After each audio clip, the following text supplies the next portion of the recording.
peristiwa-peristiwa apa yang memantapkan akhirnya Mbak Anggi saya gugat deh karena capek udah nggak kuat juga gitu kan. Mungkin perjalanan hidup ya pernikahan ini ternyata yang dipikirkan orang aman-aman aja ternyata tidak aman gitu, tidak harmonis ternyata gitu. Selain juga dia juga kasar ya, agak kasar ya kalau misalnya dia marah itu. Dulu dia sering banting pintu terus ditonjokin. Saya bilang ya udah kalau kamu gak cocok kamu pergi aja, nggak apa-apa. Dia selalu nangis.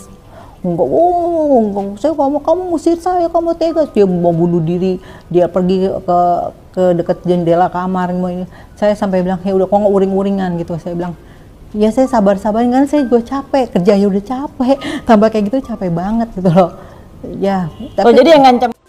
Halo guys, ketemu lagi dengan Bang 5D di Fakta 5D kali ini yang selalu membahas selebritas, kasus-kasus selebritas tanah air yang terus saja bikin berita dan dengan berita mereka tetap eksis di ranah media.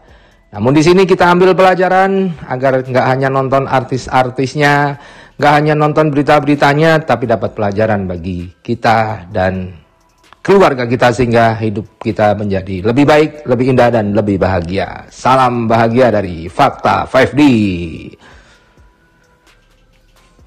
Oke, kali ini kita ngomongin firasat. Firasatnya Bunda Maya kepada Vena Melinda. Wow, firasat yang bagaimana nih? Apa firasatnya? Kenapa Maya sampai dapat firasat?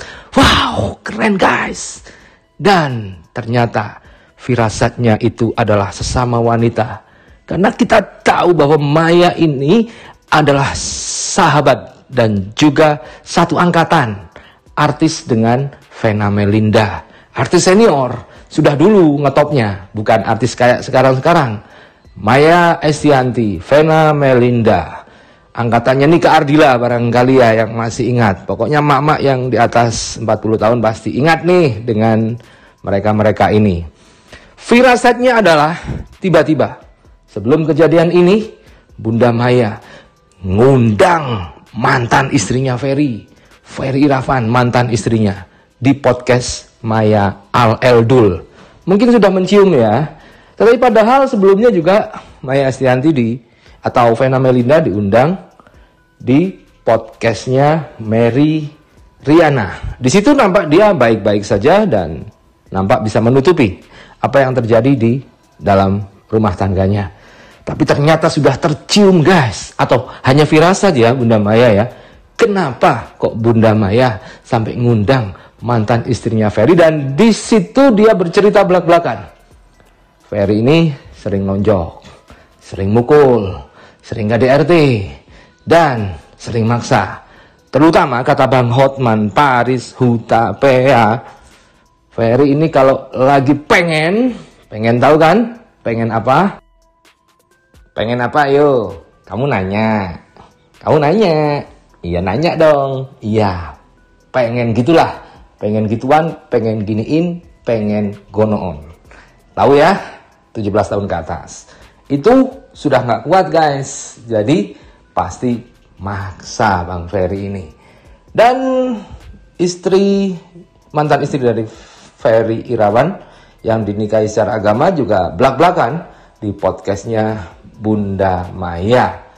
Dan tiba-tiba usai podcast itu ternyata ada laporan dari Jawa Timur, berita gempar yang sebelumnya juga sudah diberitakan oleh netizen yang bersebelahan kamar hotel dengan Vena Melinda dan Ferry Irawan karena ribut-ribut sampai histeris dan Vena keluar kamar dengan berdarah-darah hidungnya.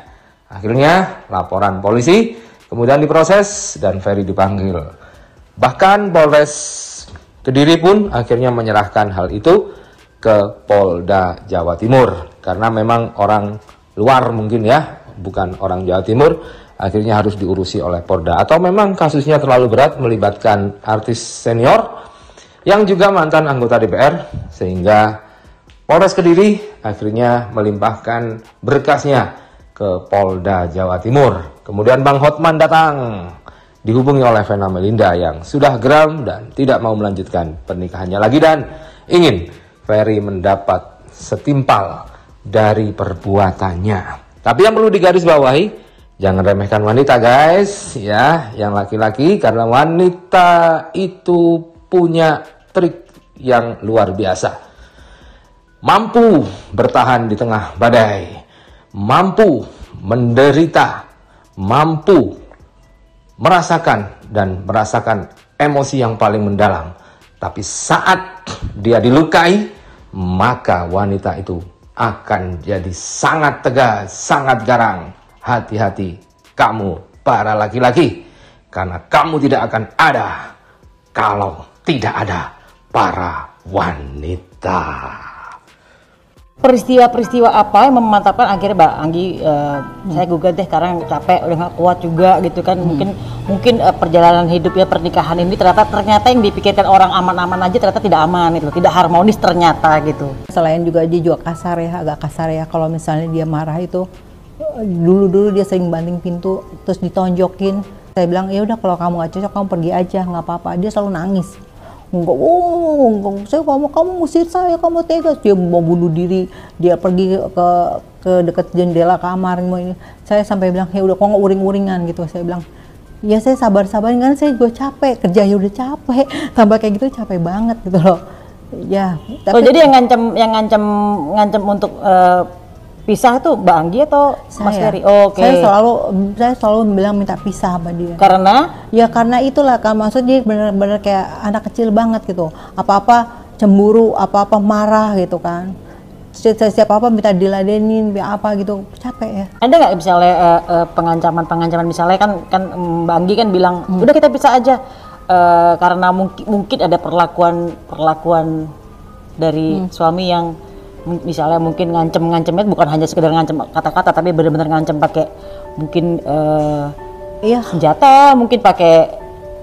Ada sih, dia kan punya besok ke Swiss Army gitu kan, ditaruh di leher saya, kita mati bareng sekarang ya, sering begitu. Ya nggak tahu ya, saya pikir itu yang membuat Mbak Anggi akhirnya bilang kita bisa aja gitu. Iya, saya bilang kita bisa, karena saya pikir kok hati saya jadi nggak tenang gitu kan, ya gitulah, sering banget kayak gitu. Sampai tempat tidur pun gitu, di atasnya tempat tidur ditonjok, wah gitu. Ntar kalau misalnya saya kenapa-napa, kok nggak dia tusuk-tusuk tangannya pakai pisau, gini-gini.